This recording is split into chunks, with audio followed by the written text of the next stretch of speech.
Karthigai Deepam serial நேர்களுக்கு வணக்கம். நம்மளோட கார்த்திகை தீபம் சீரியலில் ஒரு சூப்பரான எபிசோட் வந்துட்டுனே சொல்லலாம். மிஸ் பண்ணாமல் ஃபுல் வீடியோ கேளுங்க. வீடியோக்குள்ளே போகிறதுக்கு முன்னாடி நம்ம சேனலில் லைக் சப்ஸ்கிரைப் பண்ணி சப்போர்ட் பண்ணுங்கள். இப்போ பார்த்திங்கன்னா ரேவதி பார்த்திங்கன்னா விளக்கு எடுத்துகிட்டு பார்த்திங்கன்னா கோவிலை சுற்றிட்டு அந்த பரிகாரத்துக்கு முடிச்சுட்டு உட்காடுறாங்க. அப்போ பார்த்திங்கன்னா நம்மளோட கார்த்தி அங்கேருந்து ஃபோனில் எப்படியாவது தடுத்து நிறுத்துங்க அப்படின்ற மாதிரி மயில் வாகனத்திட்ட பேசிகிட்டு இருக்காங்க. மயில் வாகனம் சரிப்பா நான் ஏதாச்சும் பண்ணுறேன் அப்படின்னு சொல்லிட்டு மாலையை மாற்றுறதுக்கு எடுக்கிறாங்க.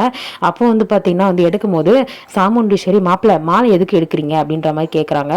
இல்லை அத்தை சும்மா தான் எடுத்துகிட்டு நான் பார்த்துட்டு வைக்கிறேன், இல்லை வேற நல்ல மாலை ஏதாச்சும் வாங்கிட்டு வருவேன் அப்படின்னு சொல்லும்போது அதெல்லாம் ஒன்றும் தேவையில்லாத வெள்ளம் பண்ணாதீங்க அப்படின்னு திட்டிடுறாங்க.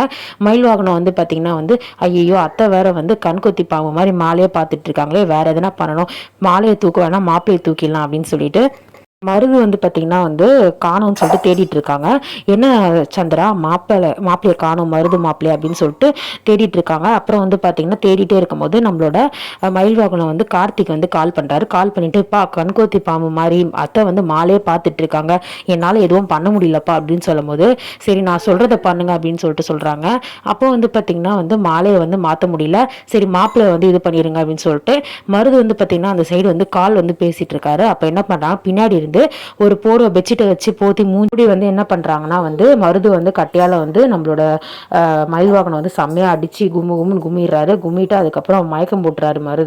மருது ரொம்ப பேசுறதுதான் ஹை கிளாஸா இருக்கு, ஆனா மொக்கையா இருக்காரு. ரொம்ப மாப்பிள்ளன்ற ஒரு அதாச்சும் ஒரு திருப்பி அடிக்கணும் அப்படிலாம் இல்லை. ஸோ அப்போ அவர் நெட்வொர்க் அதெல்லாம் ஹை கிளாஸ்ல இருந்தாலும் ரொம்ப மொக்கையான மாப்பிள்ளையா தான் இருக்காருன்னு நினைக்கிறேன். கார்த்தி என்ன பண்றாரு, சொன்னதை பண்ணுங்கன்னு சொல்லிட்டு நேராக கோயில் வெளியே பிச்சைக்காரங்களாம் உட்காந்துருப்பாங்க. அங்கே பார்த்தீங்கன்னா மருதை போர்வை பூத்தி வெளியே தூக்கி போட்டுறாரு. கார்த்தி பார்த்தீங்கன்னா அங்கேருந்து வந்துட்டு இருக்காரு.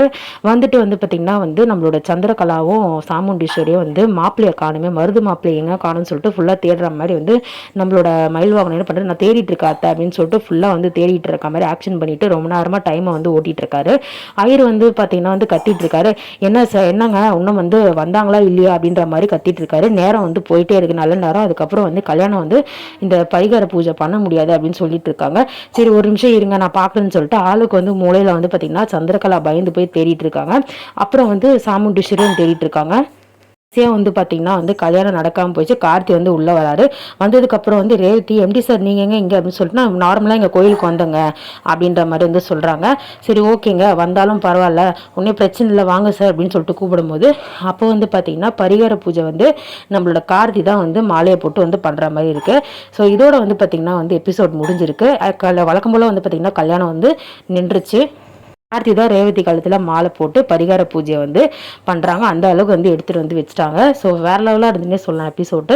நம்மளோட மருது மாப்பிள்ளை மொக்கையாக என்ன பண்ணுறாங்க, பிச்சைக்காரங்க பக்கத்தில் உட்காந்து மயக்கம் போட்டு தூங்கிட்டு இருக்காங்க.